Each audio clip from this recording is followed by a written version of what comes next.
Ceci est un livre audio autogénéré par Google. 1. Les principaux acteurs du procès. 1451. Le très victorieux roi de France Charles VII de ce nom. Lorsque commença le procès de Jacques Coeur avec son arrestation le 31 juillet 1451, c'est bien le roi lui-même qui apparut comme le véritable responsable de l'accusation avec l'imputation immédiate de crime de lèse-majesté signifié à l'argentier. Le choix de la procédure avec le recours aux droits éminents de la justice retenue correspondait à cette volonté. L'instruction ne fut pas confiée à des magistrats du Parlement de Paris, mais à des membres de la section judiciaire du Conseil royal et à des commissaires. Pendant tout le déroulement du procès, l'implication directe du souverain ne se démentit pas et en raison de ses déplacements, l'accusé fut ainsi détenu de château en château, Taillebourg et Lusignan au moment de la première campagne de Guyenne contre les Anglais, Maillé, Chissay et Tours de l'hiver 1451-1452 au printemps de 1453, puis à nouveau Lusignan en raison de l'ouverture de la deuxième campagne de Guyenne. De même, la prolongation jusqu'à la fin de l'hiver 1452-1453, des délais accordés en juin 1452 pour produire des justifications, s'expliqua par les événements de Guyenne qui, après la reprise de cette province par les Anglais, octobre 1452, absorbèrent jusqu'au printemps de 1453 toute l'activité de Charles VII. C'est un roi au prestige encore rehaussé par la succession des victoires de ses armées. Le 15 avril 1450, l'écrasant succès de Formigny avait fait oublier le désastre d'Azincourt, qui de Taillebourg suivait après la prise de Bordeaux le 30 juin, la marche de Dunois vers Bayonne, dont la capitulation le 20 août allait marquer la fin de l'occupation anglaise en Aquitaine. Dans l'imposant portrait peint par Jean Fouquet entre 1445 et 1451, tout autant que l'image réaliste d'un homme veule est là, c'est bien l'effigie d'un souverain victorieux dont l'ampleur du buste et la carrure élargie soulignent la puissance, qui est représentée sous l'inscription conçue en étroite relation avec le tableau. À la gloire de ses armes, le souverain lie un souci de réforme et de remise en ordre du royaume, auquel depuis les ordonnances sur l'armée 1445 et 1449, l'instauration du caractère permanent de la taille et des aides à partir de 1446, ainsi que la fixation des règles pour la comptabilité publique, 1443, il a donné une vigoureuse impulsion. De son côté, la réformation de la justice amorcée en 1446 aboutit en 1454, avec l'ordonnance de Montil-les-Tours, à la promulgation d'un code de procédure très complet.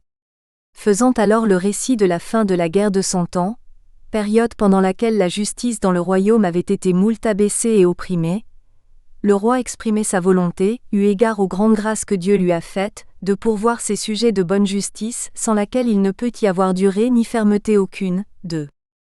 Dans ce contexte, le début de la réanimation des échanges, avec l'apaisement du conflit franco-anglais, ne pouvait pleinement être mis à profit par Jacques Coeur puisque dans le même temps, la volonté de réforme de l'administration royale dont Jean Jouvenel des Ursins, évêque de Laon, avait établi le programme en 1445, 3, allait contrarier bien des pratiques illicites dont l'argentier était coutumier. C'était particulièrement en Languedoc que sa situation risquait fort d'être fragilisée. Depuis son arrivée dans la province dans les années 1440, les abus, fiscaux et financiers surtout, n'avaient pas cessé comme s'en plaignaient dans des doléances réitérées les États de la province et un témoin montpelliérain entendu lors de l'instruction du procès, Étienne Péronne qui affirmait que le pays a été fort appauvri depuis la venue du dit Jacques à cause des charges plus grandes du double qu'elles n'étaient auparavant. 4. Jacques Coeur, agissant en marge des règles que la monarchie s'efforçait d'imposer, avait donc largement pris sa part à ces excès. Par ailleurs, la proximité escomptée de l'issue favorable des combats rendait moins pressants les besoins de la couronne et moins indispensables les fonds que depuis 10 ans il s'était chargé de collecter. Le tout rendait possible la promotion d'autres ambitieux pour peu, et ce fut le cas après le décès d'Agnès Sorel dont la protection était acquise à Jacques Coeur qu'un autre clan s'introduisit dans les faveurs du roi, au moment où l'influence angevine déclinait à la cour après le départ pour la Provence, en février 1447, du roi René, autre soutien de l'argentier. Parmi ceux qui gravitaient autour de la nouvelle favorite du roi depuis l'hiver 1450 à 1451, Antoinette de Maignelet, figurait un vétéran, ancien compagnon de Jeanne d'Arc, Antoine de Chabannes, grand panetier de France, et un jeune écuyer net et de bonne taille, G. Chastelain, Guillaume Gouffier, qui faisait merveille dans les épreuves des pas d'armes, ses joutes théâtralisées particulièrement appréciées par l'aristocratie de cour. En sa personne, se trouvaient rassemblées toutes les composantes dont la réunion correspondait à la définition du favori évoluant dans l'entourage proche du roi, et auquel on commençait à donner vers le milieu du XV siècle le nom de mignon. Issu de la petite noblesse poitevine, Guillaume Gouffier I avait connu la cour d'Anjou où avait été élevé le futur Charles VII et il se présentait comme un jeune gentilhomme. Il vécut jusqu'en 1495, de belle apparence, à l'aise aussi bien dans les divertissements de cour que dans la pratique des armes. Admis dans l'intimité du roi dont il était le confident, il avait su se ménager les bonnes grâces d'Agnès Sorel auprès de qui il fut attaché à la fin de 1447 et dont il fut l'un des co-exécuteurs testamentaires. Au moment où s'engageait le processus conduisant à la chute de Jacques Coeur, il était au plus haut dans la faveur du roi, siégeant au conseil du souverain et admis dans les rangs de la haute noblesse par un mariage avec la nièce de l'amiral de France, Jean de Bueil, avril 1451. Homme de cour accompli, il avait pu faire apprécier ses qualités de combattant à l'occasion de la campagne de Normandie à laquelle il avait participé comme écuyer d'écurie, et à l'issue de laquelle il avait été récompensé en 1450 par l'attribution d'une seigneurie en Rouergue. Un mois avant l'arrestation de Jacques Coeur, en juin 1451, son statut de fidèle serviteur de Charles VII avait évolué vers un rôle d'agent de l'autorité royale avec sa nomination à l'office de sénéchal de Saintonge. Installé près du pouvoir, Guillaume Gouffier et Antoine de Chabannes n'allaient pas tarder à nuire à Jacques Coeur et figurer parmi les principaux protagonistes de son procès, le premier dans le sillage du trésorier royal de Toulouse, Otto Castellani, le second comme geôlier de l'Argentier et acquéreur de l'impressionnant ensemble foncier constitué par celui-ci en Puisaye. À la fin de juin 1451, la conjoncture avait donc évolué défavorablement pour Jacques Coeur et l'ingratitude notoire du roi aidant. Il n'était plus à l'abri de poursuites comme celle qui, à l'instigation entre autres de Guillaume Gouffier, venait de s'achever sur la condamnation, bien saisie, 60 000 écus égale 82 500 livres T1 d'amende, D'. Un de ses compatriotes et amis, Jean Barillet, conseiller du roi et receveur général des finances. Juin 1451, Sire Jacques Coeur, Monseigneur l'Argentier du roi. Venu à la suite du roi au château de Taillebourg, Jacques Coeur n'était pas sans ignorer les rumeurs qui couraient depuis un an et qui le mettaient en cause à la suite du décès prématuré d'Agnès Sorel. Au même moment, il avait vu de près la justice royale s'abattre sur de grands officiers de la couronne et conseillers du roi, accusés de malversation. Dans la chute de Jean Barillet, dont la seigneurie d'Oiron en Poitou était passée après sa condamnation entre les mains de Guillaume Gouffier, un autre de ses amis avait été entraîné, le familier du roi René et bailli de Touraine Bertrand de Beauvau. Pour des raisons semblables, à l'intérieur même de la maison du roi, le grand maître de France Charles de Culan faisait lui aussi l'objet de poursuites. Face à la montée des périls, Jacques Coeur avait choisi de faire bonne figure. À la veille de son arrestation, il avait envoyé à Bourges son homme de confiance, le notaire et secrétaire du roi, Jean Thierry, apportant à son épouse et à son fils Jean, archevêque de la ville, une lettre par laquelle il escrivoit que son fait estoit aussi bon et estoit aussi bien envers le roi qu'il avait jamais esté, quelque chose que on en dise. 1. Il se sentait fort de sa richesse qui faisait de lui l'homme d'affaires le plus important de notre Moyen-Âge, avec la gestion de monopoles dans des secteurs d'activités particulièrement fructueux. La fourniture du grand marché de luxe représenté par la cour du roi, argenterie de Tours, le trafic du sel le long du Rhône, compagnie fermière, le commerce entre le royaume et la Méditerranée orientale, les galets de France. Il comptait sur les soutiens et les protections que cette fortune pouvait lui garantir auprès des personnages les plus puissants de l'époque. Charles VII, un de ses débiteurs, avec lequel il avait un compte particulier avait toujours su jusque-là récompenser les services qu'il lui avait rendus. Ainsi la participation, en tant que maître de la monnaie de Paris, aux mesures d'assainissement de la circulation monétaire devenues indispensables en 1436, retrait des mauvaises pièces, frappe d'un nouvel écu, lui avait valu son accession à l'argenterie en 1438. Un peu plus tard, en 1441, année de son anoblissement, son envoi en tant que commissaire du roi aux États du Languedoc lui avait donné la possibilité d'entreprendre ses opérations commerciales dans cette province et en Méditerranée.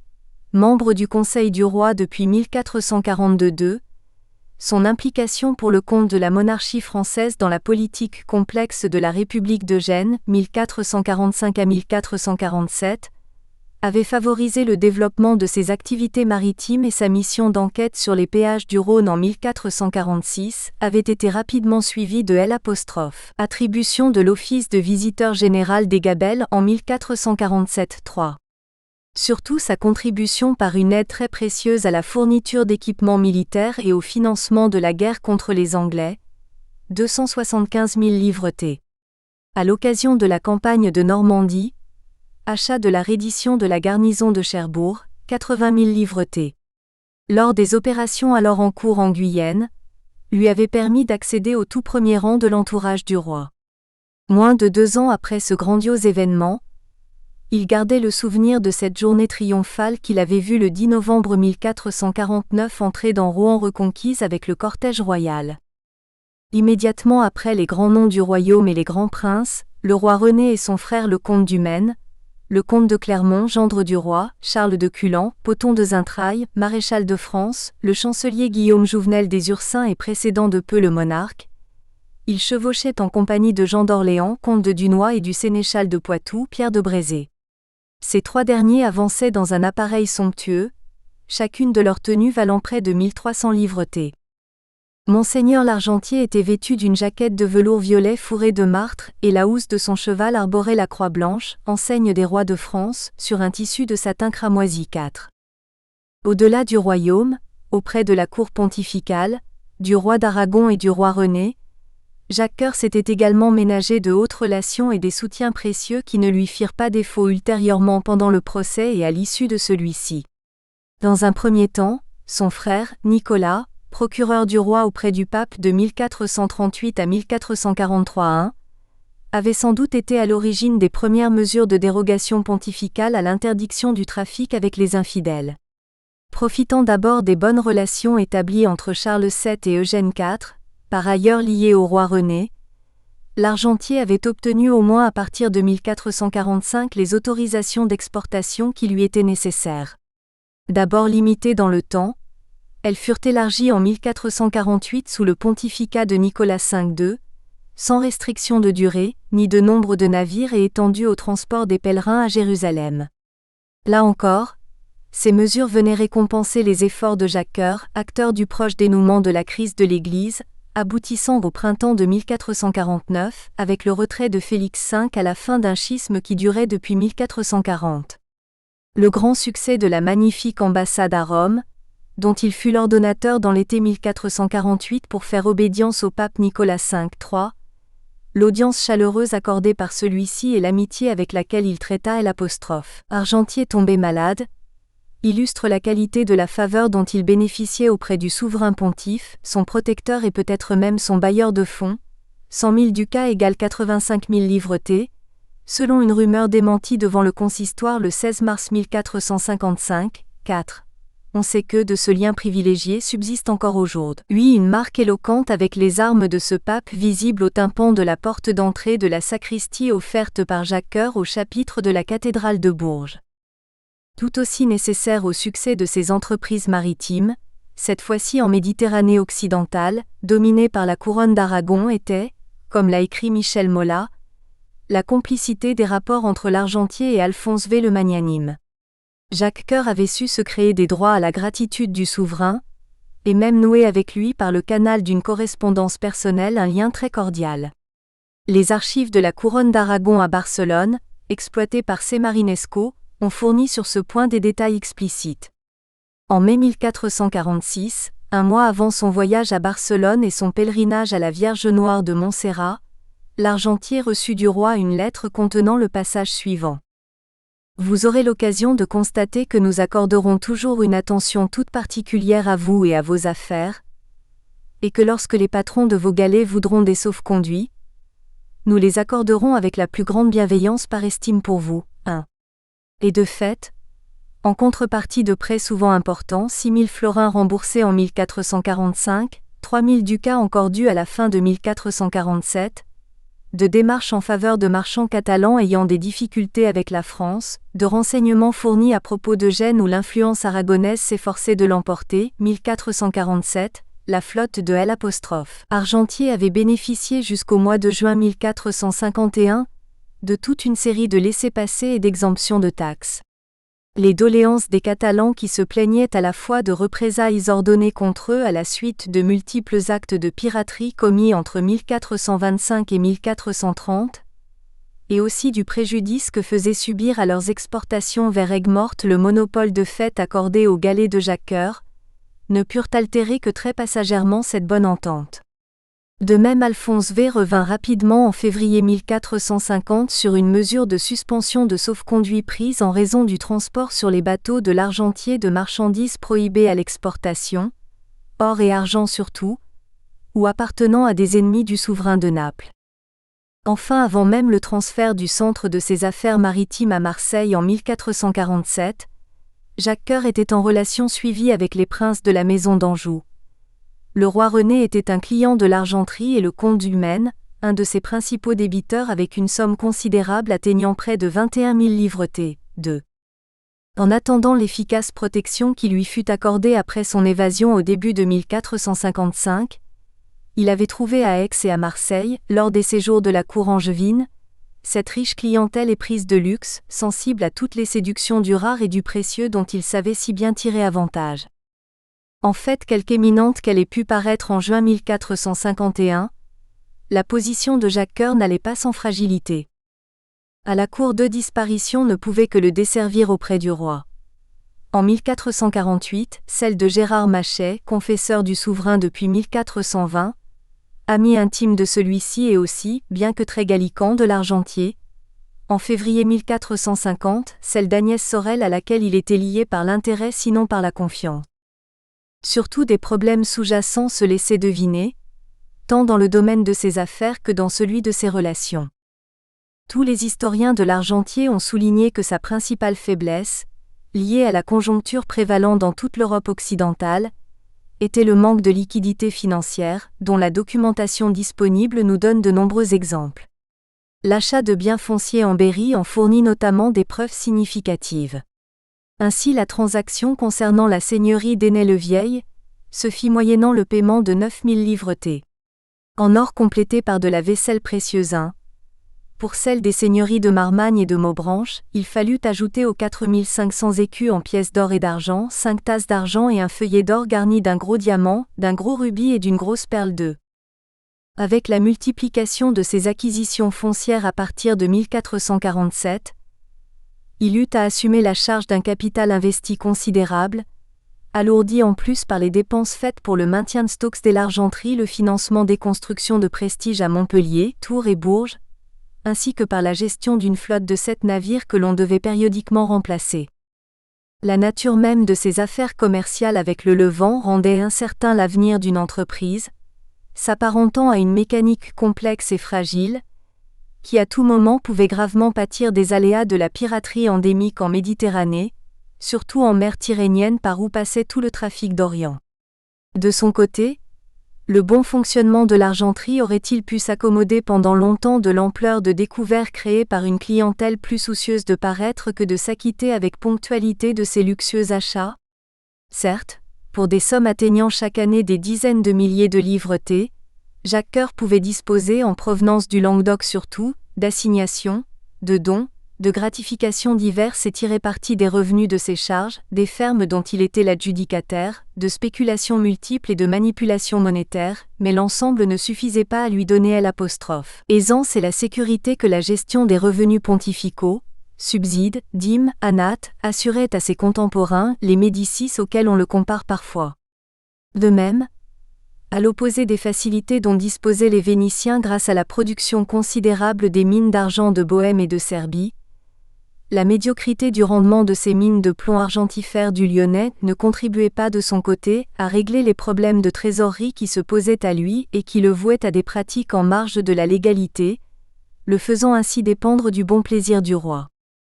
Par ailleurs, bien que disposant des services de nombreux commis, ces entreprises restaient le fait d'un homme seul à la tête d'un holding, sans l'assise que le lien familial donnait aux grandes maisons d'affaires comme celle des Médicis ou des Fugger. Selon la formule de B. Chevalier, il avait voulu tout faire tout seul et tout de suite. 1. Il restait aussi que l'éclat de cette réussite ne pouvait faire oublier la modestie de son origine sociale considérée comme une tare dans les rangs de la haute noblesse de cour, et dénoncée comme telle avec véhémence par Jean Jouvenel des Ursins, assimilant Jacques Coeur à un ribot compromettant l'honneur du roi. Tout en affichant de manière ostentatoire son désir d'intégration à l'aristocratie et son intimité avec le souverain en mêlant dans ses demeures ses propres emblèmes à ceux du roi II, l'argentier mesurait sans doute la nature de sa condition, qui le retenait d'user personnellement des titres, noble homme et sire, que lui conférait son anoblissement. Il est d'ailleurs significatif de constater que cette appartenance à la noblesse lui fut contestée par le duc de Bourbon prétendant en 1456 que Jacques Coeur, acquéreur en 1447 de fief dans la mouvance de son duché, n'avait pas acquitté les droits d'anoblissement dus par les non-nobles. 3. Au plan de ses relations, il devait en permanence composer avec des forces antagonistes, qui les unes et les autres lui étaient nécessaires et qu'il lui fallait essayer de satisfaire en tenant un parti plus ou moins égal entre elles. Il lui était impossible de se ranger totalement du côté de Charles VII dans les conflits opposant le roi à des personnages princiers, qui comptaient pour lui, le dauphin Louis, tenu en exil et avec lequel il gardait des contacts soutenus par l'intermédiaire d'hommes de confiance, mêlés à ses affaires comme les notaires et secrétaires du roi, Charles Astars et Jean Bouchetel, le pape dont il n'était pas loin avec les Languedociens d'ailleurs, de partager hostilité à la pragmatique sanction voulue par le roi en 1438, ou encore le roi d'Aragon soutenant à Gênes le clan hostile à la couronne de France. Les mêmes remarques s'imposent, si l'on considère le trouble qui pouvait résulter de la perte par René d'Anjou de son royaume de Sicile après la prise de Naples par Alphonse le Magnanime en 1442. Tant à la cour de France que dans la Florence des Pazzi et des Médicis saints, il lui avait fallu également jouer serré au milieu des intrigues, qui voyaient s'affronter des clans dans lesquels il comptait de chaque côté, des relations ou des amitiés qu'il lui fallait ménager. Ajoutons qu'il devait garder de bonnes relations avec ses concurrents directs, vénitiens, génois, catalans et s'accorder aussi bien avec les Languedociens qu'avec leurs rivaux de Marseille et de Lyon. L'oligarchie marchande du Languedoc. Les hommes d'affaires languedociens avaient été les témoins directs de la prodigieuse ascension sociale de Jacques Coeur. Lorsqu'en mai 1432, il prit pour la première fois contact avec le Languedoc 1, lors de son embarquement à Aigues-Mortes sur la galée de Narbonne, Notre-Dame et Saint-Paul, il était encore loin de pouvoir soutenir la comparaison avec les représentants de l'oligarchie marchande du Languedoc qu'il était amené à côtoyer. Il partait en effet pour le Levant en simples compagnons, sans grands capitaux, comme les trafiquants du Haut Moyen-Âge qui se chargeaient de convoyer eux-mêmes leurs marchandises. En témoigne la faible indemnité, 17 livretés, qu'il perçut en dédommagement de la capture par des pirates génois de son navire en perdition, au large de Calvi. D'une toute autre importance étaient les fonds engagés, et donc les compensations obtenues, par les 36 Montpelliérains intéressés à ce voyage vers le Levant, plus de 1000 livretés. Pour la mise de la famille Cervelli, 2224 livretés. Pour Jean Vidal, marchand de Narbonne, propriétaire du navire. Outre Lorenzo Cervelli, originaire de Florence, d'autres marchands italiens attirés à Montpellier par les facilités fiscales accordées par le consulat de la ville figuraient parmi les commanditaires d'eux. On retiendra plus particulièrement les noms de Secondino Bossavini, piémontais venant d'Alba, Jacques de Proxida d'origine napolitaine, Louis et Paul d'Andrea, Philibert de Nèves. Ce fut auprès de ces notables au nombre desquels il faut joindre un autre Florentin, Janosso Bucelli, belle de Montpellier à plusieurs reprises ainsi que la famille d'un drapier Isarne teinturier, que Jacques Coeur fit son entrée dans la vie économique et administrative du Languedoc. Ayant pour partenaires Janosso Bucelli et Michel Teinturier, Il s'introduisit d'abord en 1440 dans la compagnie d'affermage des droits royaux levés sur les transactions aux foires de Pézenas et de Montagnac. Parallèlement à la montée de son emprise sur les rentrées fiscales de la province à partir de ses charges de commissaire du roi auprès des États du Languedoc, 1441 à 1451, et de visiteur général des Gabelles depuis 1447, il multiplia ensuite ses participations à des entreprises commerciales et à des compagnies financières en profitant des positions acquises par ses associés languedociens. On le vit ainsi lié directement ou par l'intermédiaire de ses facteurs, Antoine Noir ou associé, Jean Forestier à ses riches voisins de la rue en Boucle d'Or à Montpellier, Janosso Bucelli, ferme des Salines de Petite Camargue, ferme des taxes mises en représailles sur les marchandises génoises, Marc de Gênes avec Secondino Bossavini et Michel Teinturier, Paul d'Andrea, Jacques de Proxida, Philibert de Nève. Sans doute bien accueilli dans les premières années par les milieux d'affaires confiant en son esprit d'entreprise et misant sur les avantages qu'il pourrait leur procurer, l'argentier vit son crédit s'amoindrir au fil du temps. Vers la fin de la décennie 1440 à 1450, on était passé de la déception à la haine. Les raisons de cette désaffection sont multiples. Au plan personnel, des conflits très violents l'avaient opposé à Janosso Bucelli et à la famille Teinturier. Le premier se plaignit de graves menaces proférées à propos de la gestion de l'exploitation du sel de Petite Camargue, Péquet. Un jour il régna Dieu qu'il le détruira et ainsi elle a fait d'eux. De leur côté, les Teinturiers avaient fort à se plaindre de Jacques Coeur. En 1442 déjà, il s'était opposé à la désignation comme trésorier d'Aigues-Mortes de Pierre un temps patron de la Galée de France, Notre-Dame-Saint-Denis. Surtout l'affaire du jeune esclave chrétien réfugié à bord de cette galée et que Jacques Coeur fit renvoyer à Alexandrie, donna lieu à une très vive altercation avec Michel, patron du navire, qui proposait au contraire le versement d'une indemnité de 50 ducats aux propriétaires musulmans du jeune fugitif. Craignant pour ses intérêts, Jacques Coeur l'avait menacé de le détruire s'il en avait dommage. 3. Plus généralement, on mettait en cause la place excessive, voire exclusive conquise par l'argentier. Dorénavant, les notables de Montpellier pouvaient-ils espérer pouvoir jouer à nouveau un rôle dans les ambassades auprès du roi, comme l'avait fait le juge Jean Deveau en 1442 ou encore Philibert de Nève et Pierre Teinturier en 1443 ? De même, au nom d'un libéralisme économique hautement affirmé, de sévères critiques s'élevaient contre le monopole accordé aux galées de France qui, selon un témoignage recueilli au cours de l'instruction du procès, avait été plus dommageable que profitable, pour ce que les autres galères n'ossoient venir, les ports n'étant plus libéraux. 1. L'événement qui contribua à détériorer définitivement les relations entre Jacques Coeur et les marchands languedociens fut en 1447, la décision prise de transférer le centre maritime de son commerce à Marseille.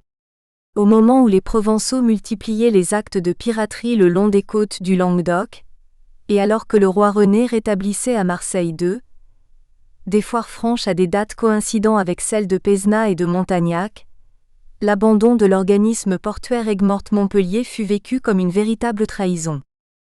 La présence de Pierre Teinturier, futur belle de Montpellier en 1451, aux côtés d'Otto Castellani, reçu en audience par le roi en septembre 1450, prend ainsi valeur de symbole.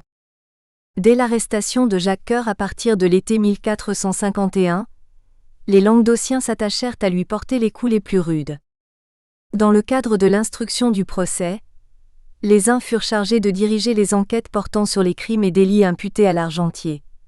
Pour sa part, Pierre Teinturier conduisit ainsi, parfois en compagnie de Jean Deveau, 6 informations concernant la fourniture d'armes aux Sarrasins, le transport d'argent au Levant, le trafic du sel le long du Rhône, les spéculations sur la valeur des écus, le renvoi du jeune esclave chrétien et les exactions commises en Languedoc.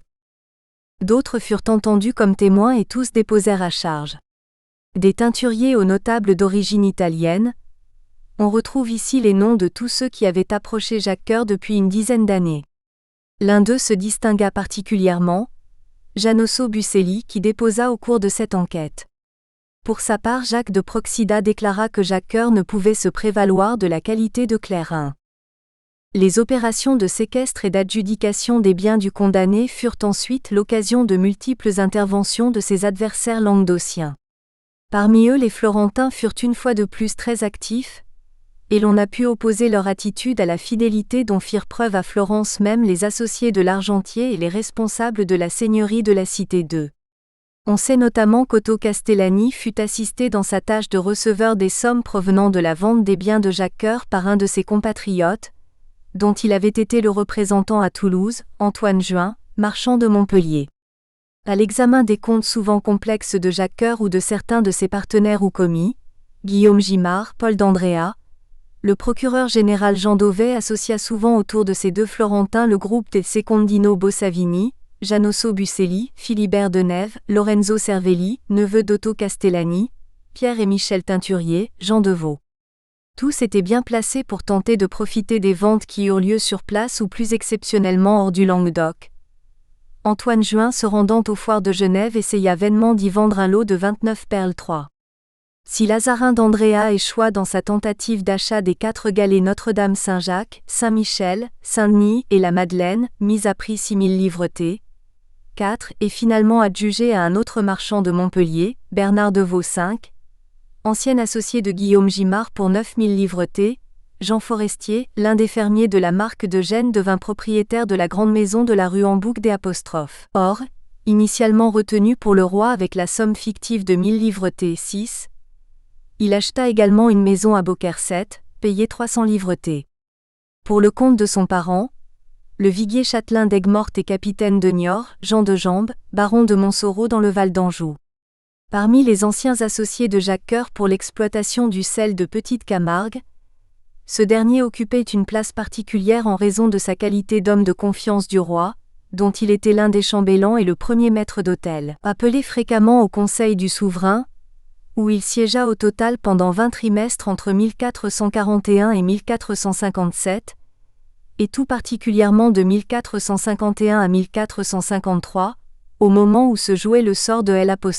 Argentier, bien au fait des activités languedociennes de celui dont il avait été le collègue au cours des négociations avec les Génois en 1445 et dans les commissions royales auprès des États de la province, il ne semble pas avoir été impliqué directement dans l'instruction du procès de celui-ci, mais on le vit par contre en liaison avec Jean Dauvet, participer aux opérations concernant l'exécution de la sentence et se montrer attentif à en tirer profit. Figuraient également parmi les adjudicataires, Michel Teinturier et Mathieu Savary pour le mas d'Ancy-Vadin, un entrepôt voisin de Latte, 400 écus, Philibert Denève pour une étable à Montpellier, 110 livretés, 2, Philippe de Craponat, d'origine pisane, autre marchand expert consulté par Jean Dauvet pour les affaires d'Antoine Noir, l'un des principaux commis de Jacques Coeur, pour 390 livretés. Il fit l'acquisition d'une petite maison à Montpellier 3. Par contre Secondino Bossavini et Janosso Bucelli furent sur l'ordre du roi, dessaisis de l'enchère qu'ils avaient mise sur la part de Jacques Coeur dans la marque de Gênes 4. Otto Castellani 1. Il appartenait à une famille florentine venue s'installer en Languedoc, d'abord à Montpellier où se fixa son frère Pierre, qui entra dans la parentèle de Lorenzo Cervelli, épicier, et devint visiteur général des Gabelles après la chute de Jacques Coeur. Habitant Montpellier en 1439, Otto commença vers 1441 une carrière de changeur à Toulouse. À cette activité, il joignit rapidement, comme c'était souvent le cas à l'époque, celle très lucrative de receveur diocésain de l'aide royale.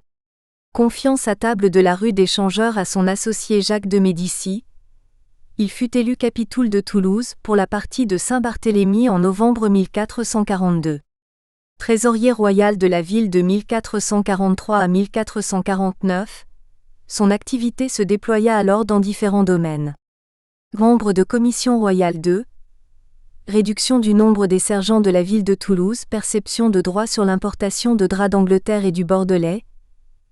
Il côtoya de près Jacques Coeur qu'il retrouvait à l'occasion de la réunion des États du Languedoc 3, soit comme mandataire de ses assemblées auprès du roi, soit encore comme receveur spécial des sommes permettant d'allouer des gratifications aux représentants du roi. Ainsi lors des États en 1450, outre L', aide à la couronne, il fut accordé plusieurs milliers de livretés d'épices dont 4000 pour Jacques Coeur. Ce fut là l'occasion du début de l'affrontement de ces deux ambitieux, et l'on connaît par une lettre de rémission de 1459, les tentatives faites par voie d'envoûtement à l'instigation d'Otto pour obtenir la disgrâce de l'argentier. Chargé également de la collecte des deniers dus par le clergé du Languedoc à la Chambre apostolique de Rome, Otto Castellani pouvait disposer de liquidités lui permettant de multiplier des relations, notamment avec les marchands florentins de Montpellier et d'Avignon ou un autre de ses frères, Nicolas, chanoine de la cathédrale de la ville, détenait un office de pronotaire apostolique.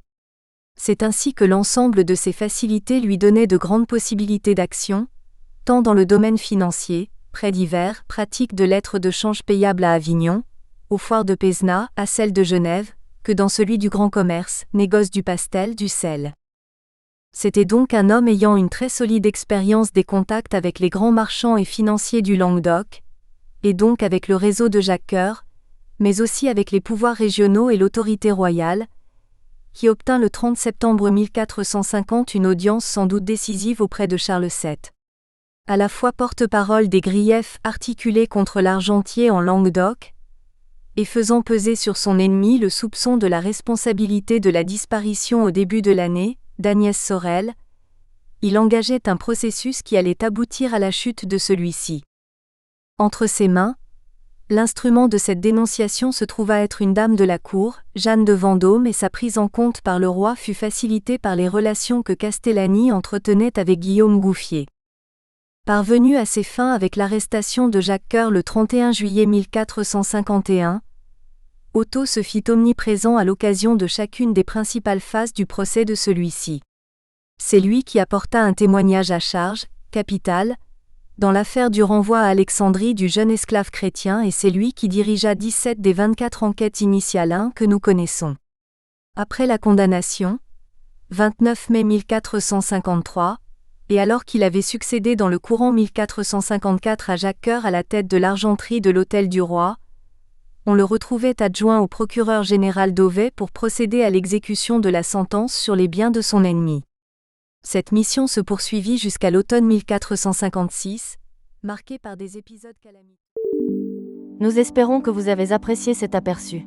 Pour continuer à écouter ce livre audio sur Google Play Livres, utilisez le lien dans la description de la vidéo.